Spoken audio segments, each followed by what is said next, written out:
Hello friends, welcome to exam B. अभी recently RBI की monetary policy meeting हुई है 4 से 6 अगस्त तक। ठीक है, 4 to 6 अगस्त में आरबीआई ने की मॉनेटरी पॉलिसी मीटिंग हुई है और उस मॉनेटरी पॉलिसी मीटिंग के बाद आरबीआई एक स्टेटमेंट इशू करता है। ठीक है, उसको हम मॉनेटरी पॉलिसी स्टेटमेंट बोलते हैं। तो ये मॉनेटरी पॉलिसी स्टेटमेंट जो है वो आरबीआई ग्रेड बी और नाबार्ड ग्रेड ए और नाबार्ड ग्रेड बी के एग्जाम्स के लिए बहुत इंपॉर्टेंट है।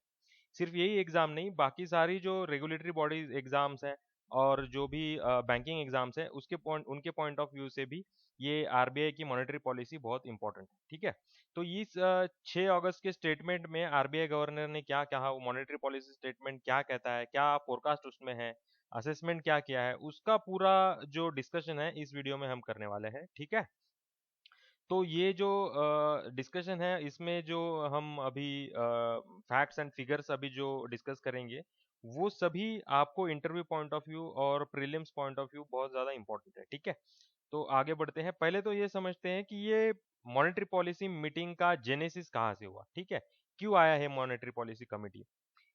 तो ये आरबीआई का प्रीएम्बल है। आरबीआई का प्रीएम्बल क्या कहता है आपको कि to have a modern monetary policy framework to meet the challenges of increasingly complex economy to maintain price stability while keeping in mind the objective of economic growth। ठीक है, अब प्रियम्बल क्या कहता है। प्रियम्बल ये होता है कि वो टॉर्च बेयरर होता है, एक गाइडिंग लाइट होता है।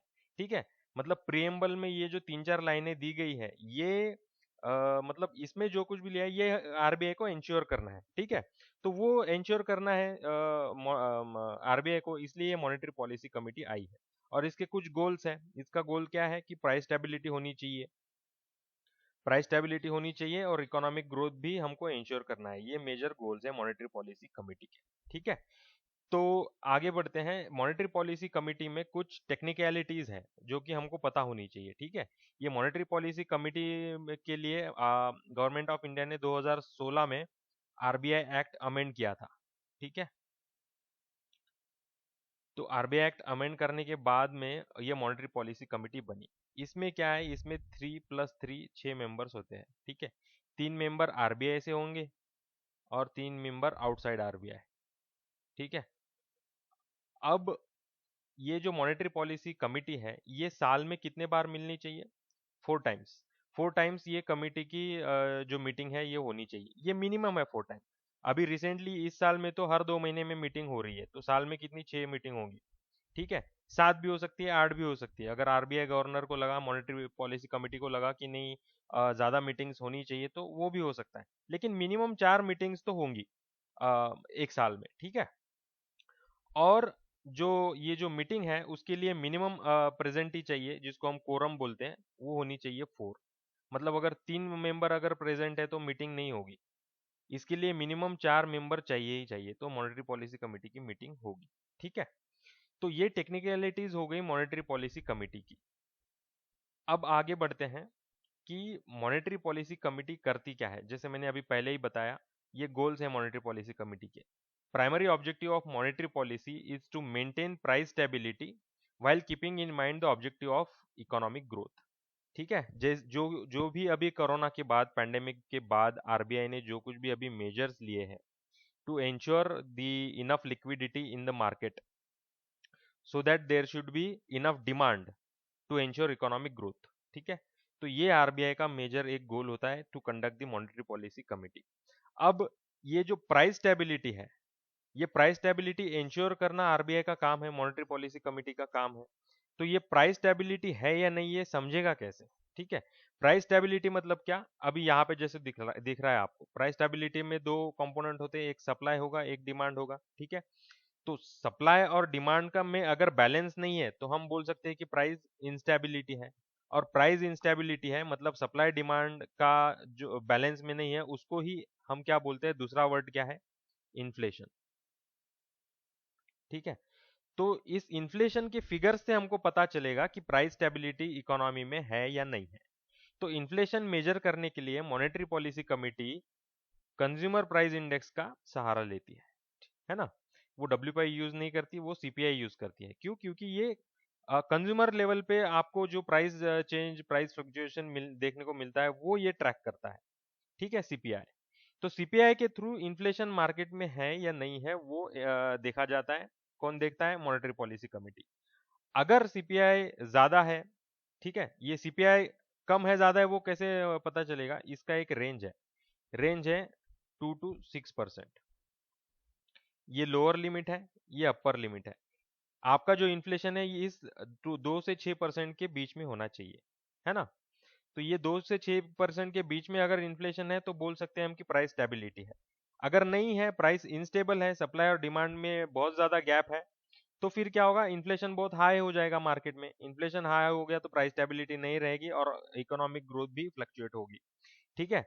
अगर जैसे हमने अभी देखा, अगर ये सीपीआई जो है वो 2 to 6% के आगे चला जाएगा, ठीक है, तो 2 to 6% के आगे अगर चला गया और ये इन्फ्लेशन अगर डिमांड ड्रिवन है, डिमांड ड्रिवन मतलब मार्केट में बहुत ज्यादा डिमांड है चीजों की, ठीक है, डिमांड हो सकती है ऑटोमोबाइल्स में, डिमांड हो सकती है फार्मा प्रोडक्ट्स में, फिर फूड इन्फ्लेशन भी होता है ना, फूड प्रोडक्ट्स में भी डिमांड बढ़ सकती है, तो वो भी एक इन्फ्लेशन है। तो ये जो ओवरऑल सिनारियो जो सीपीआई कैच करता है, वो अगर 2 से 6 के मतलब 6 के ऊपर चला गया, ठीक है, अपर लिमिट उसने क्रॉस कर ली, तो मार्केट में डिमांड अगर ज्यादा है, अगर डिमांड ड्रिवन इन्फ्लेशन है, तो आरबीआई क्या करेगा? रेपो रेट बढ़ा देगा। आरबीआई रेपो रेट बढ़ा देगा। अगर रेपो रेट बढ़ गया तो इंटरेस्ट रेट बढ़ जाएंगे। इंटरेस्ट रेट बढ़ जाएंगे तो मार्केट में लिक्विडिटी जो है वो कम हो जाएगी। लिक्विडिटी कम हो गई तो डिमांड भी कम होती है, ठीक है। लिक्विडिटी कम तो डिमांड भी कम हो जाएगी, ठीक है। लेकिन अगर ये सप्लाई साइड अगर डिसरप्शन होता है, सप्लाई साइड डिसरप्शन अगर होता है, तो फिर ये रेपो रेट कम या ज्यादा करने का कुछ मतलब नहीं बनता है, क्योंकि आपका जो डिसरप्शन है वो सप्लाई साइड से है। अभी एग्जिस्टिंग जो इन्फ्लेशन है मार्केट में, अभी रिसेंटली मई में अराउंड 6% के ऊपर चला गया था, अराउंड 6.3% था, ठीक है, इन मई इन्फ्लेशन। तो ये जो इन्फ्लेशन मई और जून में हमको देखने को मिला था, ये सप्लाई साइड डिसरप्शन की वजह से हुआ था, क्योंकि सेकंड वेव में जो मैन्युफैक्चरिंग एक्टिविटी, सर्विस एक्टिविटी जो मार्केट में चल रही थी वो डिसरप्ट हो गई। तो सप्लाई उसका एडिक्वेट क्वांटिटी में मार्केट में नहीं था, इसलिए ये इन्फ्लेशन जो बढ़ गया। तो सप्लाई साइड अगर डिसरप्शन होती है तो अलग मेजर्स लेने होते हैं, वो ज्यादातर फिजल पॉलिसी के थ्रू लिए जाते हैं, ठीक है। फिर हम आगे बढ़ते हैं कि इस यहाँ तक अगर आपको समझ में आ गया हो तो ये एमपीसी का फाउंडेशन हो गया। अभी जो अगस्त में जो एमपीसी का मीटिंग हुआ है, उसमें क्या चीजें डिस्कस हुई है वो अभी हमको समझना है, ठीक है। अभी ये जो हर 2 महीने में एमपीसी की मीटिंग हो रही है, उसमें मोटा मोटा 3 बातें डिस्कस होती है। एक होता है असेसमेंट। असेसमेंट मतलब ये पिछले 2 महीने का असेसमेंट करते हैं कि लास्ट 2 महीने में, 3 महीने में क्या इकोनॉमिक सिचुएशन क्या थी, कम थी तो क्यों थी, ज्यादा थी तो क्यों थी, इन्फ्लेशन का क्या सिनारियो था। तो ये पास्ट सिनारियो ये डिस्कस करते हैं, उसका असेसमेंट करते हैं कि पिछले 2 महीने में क्या हुआ। फिर ये आउटलुक, ये फ्यूचर का असेसमेंट करते हैं कि फ्यूचर में ग्रोथ रेट क्या होगा, इन्फ्लेशन का क्या सिनारियो होगा, उसके पीछे क्या रीजन होंगे। तो आउटलुक बोले तो फ्यूचर है, असेसमेंट बोले तो पास्ट में जो कुछ भी हुआ है वो है। और इसके अलावा ये थर्ड कंपोनेंट जो है वो मार्केट की सिचुएशन की असेसमेंट के हिसाब से और आगे के जो आउटलुक जो भी सिनारियो रहने वाला इकोनॉमी में उसके हिसाब से क्या रेगुलेटरी मेजर्स लेने चाहिए, वो यहाँ पे दिए होते हैं रेगुलेटरी मेजर्स में, ठीक है। तो ये 3 चीजें मोटा मोटा डिस्कस होती है। अब हम यहाँ से आगे प्रॉपर जो मॉनेटरी पॉलिसी की कमेटी की जो मीटिंग हुई उसमें क्या डिस्कस किया है वो अभी हम डिस्कस करेंगे, ठीक है। तो पहले आते हैं असेसमेंट पे। असेसमेंट हुआ किया है आरबीआई मॉनेटरी पॉलिसी कमेटी ने जून से जुलाई तक, ठीक है, इन 2 महीने का, ये 2 महीने का असेसमेंट उस पर अभी हम बात करेंगे।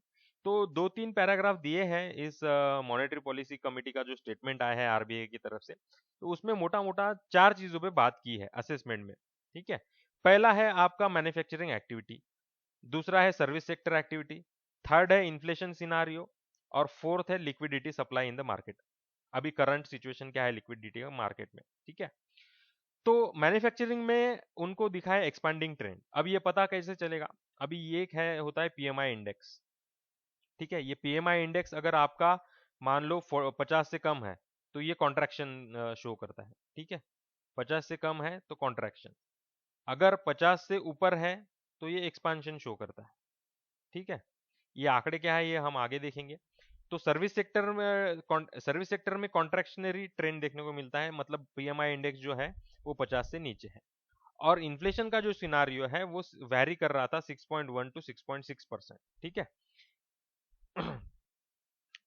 और ये जो मार्केट में लिक्विडिटी कितनी थी, तो लिक्विडिटी अराउंड 11% से बढ़ी है लास्ट दो मंथ में। अब आप बोलेंगे कि यहाँ पे लिक्विडिटी तो बढ़ी है लेकिन इन्फ्लेशन नहीं बढ़ा है। तो वही मैं अभी आर्गुमेंट आपको दे रहा था कि सिर्फ डिमांड बढ़ी तो ये इसका मतलब ये नहीं है कि आपका इन्फ्लेशन बढ़ जाएगा, है ना। मार्केट में सप्लाई बढ़ गया तो जरूरी नहीं कि इन्फ्लेशन बढ़ता जाएगा। सप्लाई साइड से भी कुछ इशू होते हैं, कुछ डिमांड साइड से भी होते हैं। ठीक है, तो आरबीआई इंश्योर कर रही है कि मार्केट में इनफ लिक्विडिटी हो ताकि इनफ लेवल पे डिमांड रहे। तो वो डिमांड क्या इंश्योर करेगी, फिर इकोनॉमिक ग्रोथ इंश्योर करेगी, है ना। इकोनॉमिक ग्रोथ क्यों चाहिए, इकोनॉमिक ग्रोथ होगा तो इकोनॉमिक एक्टिविटीज होंगी मार्केट में, इकोनॉमिक एक्टिविटीज मार्केट में होंगी तो जो पैसा है एक्सचेंज होगा एक दुकान से दूसरी दुकान में, फिर एक इंडिविजुअल से दूसरे इंडिविजुअल के पास। तो मनी का सर्कुलेशन वो अगर होता रहेगा तो लोगों को एम्प्लॉयमेंट भी मिलता रहेगा, उनको लाइवलीहुड मिलता रहेगा। ठीक है, अभी टफ टाइम चल रहा है इसलिए आरबीआई इकोनॉमिक ग्रोथ पे ज्यादा फोकस कर रही है रादर देन इन्फ्लेशन, है ना। फिर आगे बढ़ते हैं, अभी ये एक्चुअल डाटा देखेंगे। Manufacturing purchasing sorry the manufacturing purchasing managers index that had dropped into contraction 48.1 पे गया था इन जून, लेकिन एज ऑफ नाउ जुलाई में वो 55.3 तक पहुंचा है, मतलब 50 के ऊपर है, मतलब ये एक्सपांडिंग ट्रेंड शो कर रहा है। इसका मतलब ये है कि मैन्युफैक्चरिंग एक्टिविटीज अभी पिक कर रही है, ठीक है, पिकअप ले रही है, धीरे धीरे बढ़ रही है। लेकिन सर्विस सेक्टर का क्या सिनारियो है, सर्विस सेक्टर का सिनारियो अभी भी स्लगिश है। 41.2% था जून में, और जुलाई आते आते वो कहां तक पहुंचा है, 45.4 में। मतलब इंप्रूवमेंट है लेकिन अभी भी जो नॉर्मल लेवल था उससे कम ही है, कॉन्ट्रैक्शनरी सिनारियो ही है। धीरे धीरे इंप्रूव कर रहा है ये हम बोल सकते हैं, क्योंकि 41 से अभी 45 तक पहुंचा है, मतलब कम कॉन्ट्रैक्शन शुरू है लेकिन कॉन्ट्रैक्शन फेज में ही है अभी भी। ठीक है, तो सर्विस सेक्टर का ये सिनारियो है, ये मैन्युफैक्चरिंग सेक्टर का सिनारियो है। फिर आगे बढ़ते हैं, headline CPI inflation. Headline CPI inflation मतलब इसमें आपके सभी आइटम्स रहेंगे, including food plus fuel plus other items जो कंज्यूमर्स यूज करते हैं। ठीक है, उसमें ऑटोमोबाइल पार्ट्स आ गए, फिर उसमें आपके मेडिसिन आ गए, सब सब चीजें जो कंज्यूमर यूज करता है। ठीक है, ये अराउंड अराउंड 600 तक, 600 के आसपास ये बास्केट है सीपीआई इन्फ्लेशन का। तो हेडलाइन सीपीआई इन्फ्लेशन 6.3% था जून में, after having Ryzen bye 20 basis point. ये इंपॉर्टेंट नहीं है ज्यादा, ये फिगर ज्यादा इंपॉर्टेंट है। हेडलाइन सीपीआई इन्फ्लेशन कितना था, 6.3% जून में। ठीक है, ये क्यों बढ़ा, क्योंकि सेकंड कोरोना कोविड वेव की वजह से डिसरप्शन जो हुए उसकी वजह से एडिबल ऑयल के जो सप्लाई है वो बढ़ गई, उसके प्राइसेस बढ़ गए, पल्सेस के प्राइस बढ़ गए, है ना। इन सब चीजों के प्राइस बढ़ गया, और फ्यूल तो है ही अभी पिक पे। फ्यूल का अभी आरबीआई का रिपोर्ट बोल रहा है, मॉनेटरी पॉलिसी कमेटी का, डबल डिजिट इन्फ्लेशन है फ्यूल में। ये डबल डिजिट इन्फ्लेशन अराउंड 30% है, 30% के भी ऊपर है ये फ्यूल में इन्फ्लेशन, है ना। तो ये शार्पली राइज हुआ 6.6% तक। और फिर ये कोर इन्फ्लेशन की बात चल रही है अभी, ये हेडलाइन इन्फ्लेशन थी, हेडलाइन इन्फ्लेशन था, यहाँ पे कोर इन्फ्लेशन है। कोर इन्फ्लेशन मतलब क्या, कि जिसमें आपका फूड आर्टिकल्स और फ्यूल नहीं होता है, एक्सक्लूडिंग फूड एंड फ्यूल, उसको बोलेंगे कोर इन्फ्लेशन। तो कोर इन्फ्लेशन जून में कितना था, मई में कितना था, 6.6% तक गया था, फिर वो जून आते आते 6.1% पर है। ठीक है, मतलब ये कोर इन्फ्लेशन जो है एक्सक्लूडिंग फूड और फ्यूल, क्योंकि ये बहुत ज्यादा फ्लक्चुएट होते हैं, बहुत ज्यादा कम समय में ये बहुत ज्यादा फ्लक्चुएट होते हैं फ्यूल और फूड, इसलिए वो एक्चुअल सिनारियो में, कोर इन्फ्लेशन वाले सिनारियो में यूज नहीं करते। तो ये हमको अच्छा पिक्चर शो करता है कि कोर इन्फ्लेशन जो है वो 6.6% में से अभी 6.1% तक आ रहा है, मतलब ये डिक्रीजिंग ट्रेंड है ना। तो अगर इन्फ्लेशन का ट्रेंड डिक्रीजिंग है, इसलिए आरबीआई का जो स्टांस है वो अभी आरबीआई ने चेंज नहीं किया, है ना। आरबीआई ने अभी जो अकोमोडेटिव स्टांस लिया है उसमें उन्होंने 4% ही रेपो रेट रखा है। ठीक है, आगे बढ़ते हैं, अभी बात करेंगे रिजर्व मनी की। रिजर्व मनी मतलब क्या है, कि जो भी डिपॉजिट है आरबीआई के पास और करेंसी इन सर्कुलेशन, करेंसी जो सर्कुलेशन है इकोनॉमी में, और आरबीआई के पास जो भी डिपॉजिट्स है, बैंकों के पास जो भी डिपॉजिट है, वो आपका आएगा रिजर्व मनी में। तो ये रिजर्व मनी जो है वो बड़ा है 11% से, ठीक है। जुलाई 30, 2021 है ये। तो 11% से मनी इन सर्कुलेशन जो है वो बड़ी है, तो लिक्विडिटी मार्केट में होगी तो अपने आप वो जो इकोनॉमिक एक्टिविटीज है वो इनकरेज करेगी, ठीक है। आपके पास, लोगों के पास पैसा आया तो लोग, इन्फ्लेशन अभी मॉडरेट लेवल पे चल रहा है तो लोग क्या करते हैं, ज्यादा स्पेंड करेंगे, है ना। वो हो सकता है कुछ खाने की चीज़ों पे स्पेंड करे, कपड़ों पे स्पेंड करे, हो सकता है कोई मैरिज फंक्शन में स्पेंड करे, कोई बर्थडे फंक्शन में स्पेंड करे। तो ये स्पेंड होने की वजह से क्या होता है, मार्केट में डिमांड रहती है। मार्केट में डिमांड चाहिए, वही अल्टीमेट एम है आरबीआई का, इकोनॉमिक ग्रोथ हमको चाहिए। तो ये 11% का सिनारियो, जैसे हमने लास्ट टू लास्ट स्लाइड में डिस्कस किया था, कि जो लिक्विडिटी का जो पोजीशन है वो 11% से बड़ा है ना। जो आरबीआई का जो रेपो रेट है वो कम कम करते आ रहे हैं आरबीआई पैंडेमिक से, मार्च 2021 से, हालांकि उसके उसके पहले से भी कम किए जा रहे हैं, ठीक है। तो उसकी वजह से ये लिक्विडिटी मार्केट में बढ़ी है। फिर अभी हम बात करते हैं आउटलुक की। आउटलुक का क्या सिनारियो है, आउटलुक बोले तो अभी नेक्स्ट 2 मंथ का क्या सिनारियो रहने वाला है। तो इन्फ्लेशन पे मॉनेटरी पॉलिसी कमेटी ने बात की, उनका ये कहना है कि अभी नेक्स्ट जो 2-3 महीने हैं उसमें मानसून का जो लेवल है वो एडिक्वेट है, गुड है। तो मानसून अच्छा होने की वजह से क्या होगा, एग्रीकल्चरल एक्टिविटी पिक करेगी।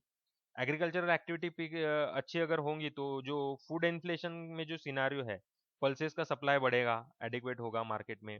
वीट शुगर और राइस भी आएगा, बाकी सारी कमोडिटीज भी आएंगी। तो जो सप्लाई साइड में जो डिसरप्शन है और जिसकी वजह से हमको फूड प्राइस में जो इन्फ्लेशन देखने को मिल रहा है वो ईज आउट हो जाएगा, ठीक है। Improved supply seen through growth in high frequency indicator. ये हाई फ्रीक्वेंसी इंडिकेटर क्या होते हैं, कि मान लो आपका जैसे स्टील कंजम्पशन है, फिर कंस्ट्रक्शन एक्टिविटीज है ना, फिर आपका ई वे बिल्स है जीएसटी के, फिर आपकी जो एयर ट्रैफिक है ना, ये हाई फ्रीक्वेंसी इंडिकेटर है। अगर ये हाई फ्रीक्वेंसी इंडिकेटर आपका इंक्रीजिंग ट्रेंड अगर शो करती है तो आप ऐसा कह सकते हो मार्केट में डिमांड अभी बढ़ रही है ना।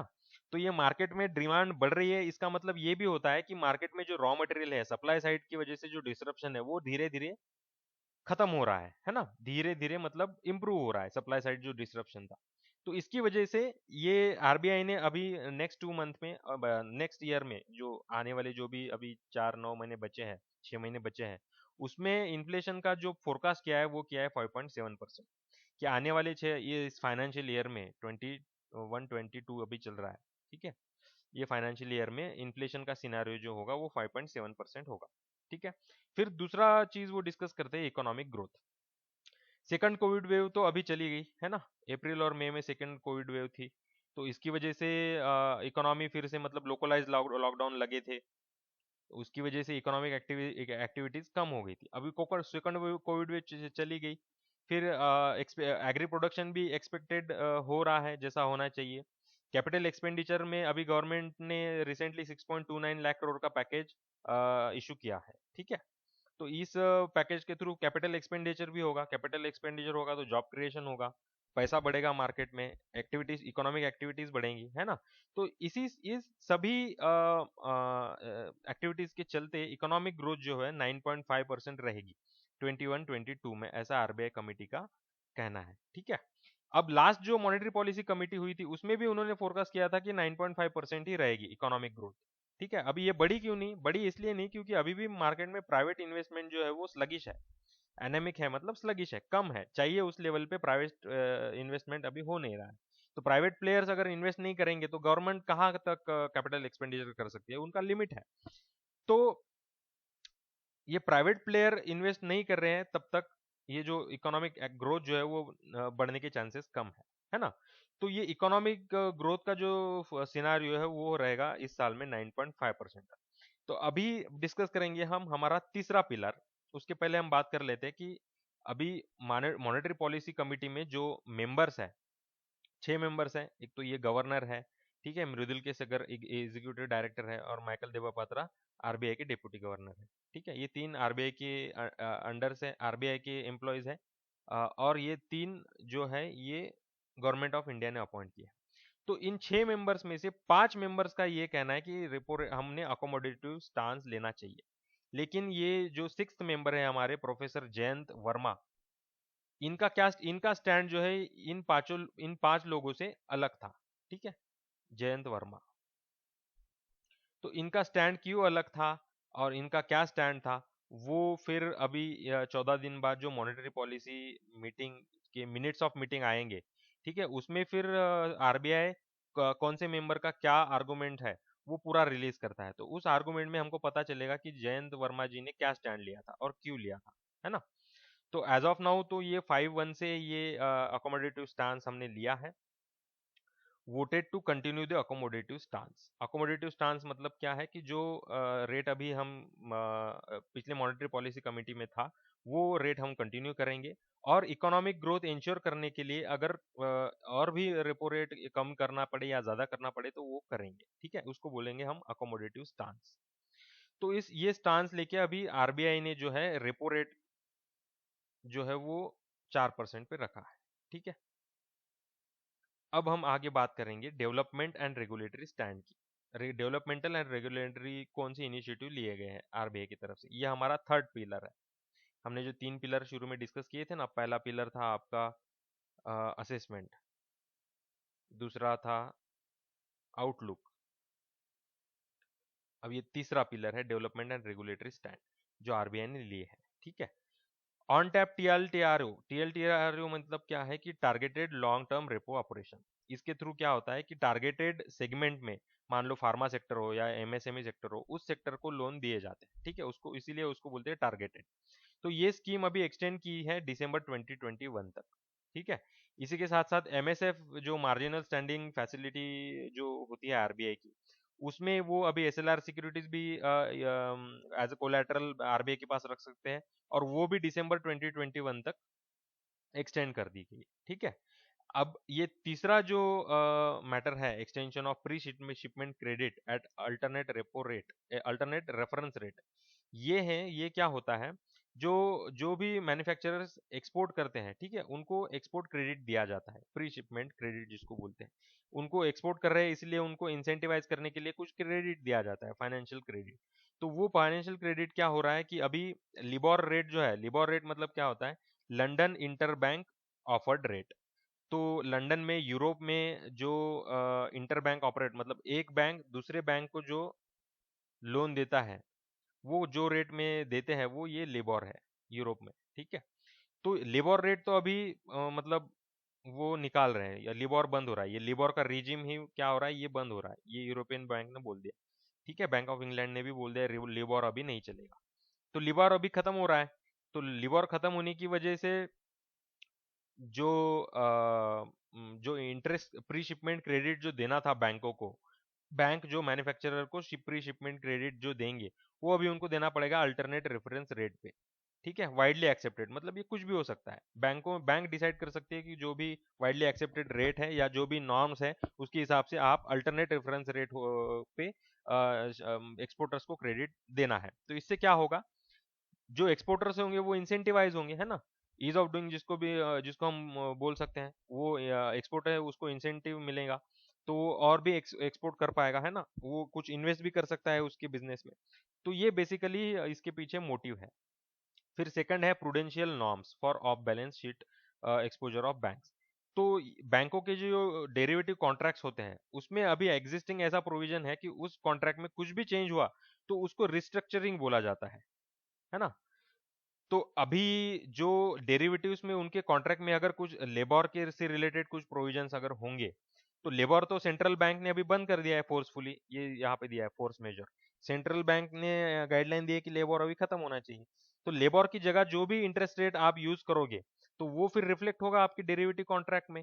तो डेरिवेटिव कॉन्ट्रैक्ट फिर अगर ऐसा होता है तो ये डेरिवेटिव कॉन्ट्रैक्ट रिस्ट्रक्चर्ड हुआ ऐसा नहीं बोला जाएगा। ठीक है, यहाँ पे दिया है not be treated as restructuring. ठीक है, तो ये बैंकों के लिए ये प्रूडेंशियल नॉर्म माना जाता है। ठीक है, बैंकों को कुछ तकलीफ नहीं होगी इससे, क्योंकि लिबोर सेंट्रल बैंक ने खारिज किया है। ठीक है, फिर आते हैं हमारे फोर्थ मेजर पे। ये फोर्थ मेजर ये बोलता है कि रिजोल्यूशन फ्रेमवर्क जो 6 अगस्त 2020 को इशू किया था आरबीआई की तरफ से, तो ये रिजोल्यूशन फ्रेमवर्क में जो भी सेक्टरल लोन्स बैंकों ने दिए थे उस सेक्टर्स में आरबीआई ने ऐसे गाइडलाइंस दिए थे कि ये जो 5 पैरामीटर्स है, ठीक है, ईबीआईटी आईडीटीए, ईबीआईडीटीए मतलब क्या होता है, earnings before interest depreciation and tax, ठीक है। तो ये जो 5 पैरामीटर उनको इंश्योर करने थे, total debt to EBITDA ratio, then currency ratio, debt service coverage ratio, average debt service coverage ratio, तो ये 5 पैरामीटर उनको इंश्योर करने थे। लेकिन सेकंड वेव आ गई, फिर सेकंड वेव आ गई तो फिर से डिसरप्शन आ गया, सप्लाई चेन डिसरप्शन हो गया, डिमांड डिसरप्ट हो गई, इकोनॉमिक एक्टिविटी स्लो डाउन हो गई, क्योंकि लोकलाइज लॉकडाउन थे। तो इन लोकलाइज लॉकडाउन की वजह से जो जो इकोनॉमिक एक्टिविटीज वो हैम्पर हो गई, और उसकी वजह से बहुत सारे सेक्टर्स को, एमएसएमईज को, फार्मा, छोटी मोटी फार्मा कंपनीज है उनको, फिर फूड प्रोसेसिंग इंडस्ट्री जो है उनको उनको नुकसान हुआ है, ठीक है। तो फिर आरबीआई ये कह रहा है अभी कि ये जो 5 पैरामीटर इंश्योर करने के लिए जो डेडलाइन थी, वो भी उन्होंने अभी बढ़ा दी है अक्टूबर 2022 तक, ठीक है। इससे क्या होगा कि जो भी स्ट्रेस है मार्केट में अभी, सेक्टरल स्ट्रेस, कोई किसी भी सेक्टर में हो सकता है, ऑटोमोबाइल में हो सकता है, एमएसएमई में हो सकता है, हेल्थ सेक्टर में हो सकता है, तो उसकी वजह से ये जो पैरामीटर्स है ये इंश्योर अगर करने हैं तो उनको अभी और ज्यादा टाइम मिल गया। मतलब क्या हो गया, ईज ऑफ डूइंग आ गया यहाँ पे। तो उनको एनकरेज कर रहा है आरबीआई इकोनॉमिक एक्टिविटीज प्रोड्यूस करने के लिए, है ना। उनको उनके ऊपर जो भी स्ट्रेस होगा तो इंश्योर कर रही है कि वो बिजनेस कोलैप्स ना हो जाए। तो ये बेसिकली मोटा मोटा इसमें बात की गई है मॉनेटरी पॉलिसी कमेटी में, ठीक है। तो इतना सब कुछ असेसमेंट करने के बाद, इतना सब इवेल्युएशन असेसमेंट करने के बाद, आरबीआई मॉनेटरी पॉलिसी कमेटी ने, जिसमें कि ये 6 मेंबर होते हैं, इन 6 मेंबर ने डिसाइड किया है कि रेपो रेट जो है वो 4% पे ये वो रखेंगे, ठीक है। इसको चेंज नहीं करना है, रेपो रेट होगा 4%। और इससे रिलेटेड जो भी रेट्स होंगे, फिर रिवर्स रेपो और एमएसएफ जो होंगे वो होंगे, जो क्योंकि वो इससे लिंक्ड होता है। अरबी रिवर्स रेपो क्या कितना है, 3.35 है, ठीक है। फिर ये क्या बोल रहे हैं कि अकोमोडेटिव स्टांस, ये सब इवेल्युएशन करने के बाद आरबीआई के ये जो मेंबर्स है, 6 मेंबर, इन लोगों ने ये अकोमोडेटिव स्टांस लिया है, ठीक है। तो आगे से बैंकों को अगर लोन चाहिए आरबीआई से, वो कितने परसेंट पे मिलेगा, 4%, क्योंकि ये रेपो रेट है, रेट ऑफ रिपर्चेस, ठीक है। तो यहाँ पे मॉनेटरी पॉलिसी कमेटी का जो असेसमेंट है, जो डिस्कशन है, वो खत्म होता है, ठीक है। हमारे कोर्सेज शुरू है, आरबीआई एक्सक्लूसिव ग्रेड बी के कोर्सेज। इसमें हम जो एस्पिरेंट्स होते हैं उनको, उनसे वन ऑन वन डिस्कशन करते हैं, उनको पर्सनलाइज स्ट्रेटेजी दी जाती है आरबीआई ग्रेड बी के लिए, ठीक है। तो आपको अपना सिलेक्शन इंश्योर करना है तो आप ये जो एक्सक्लूसिव कोर्स है इसमें एनरोल हो सकते हैं, ठीक है। This is Ravi signing off, thank you.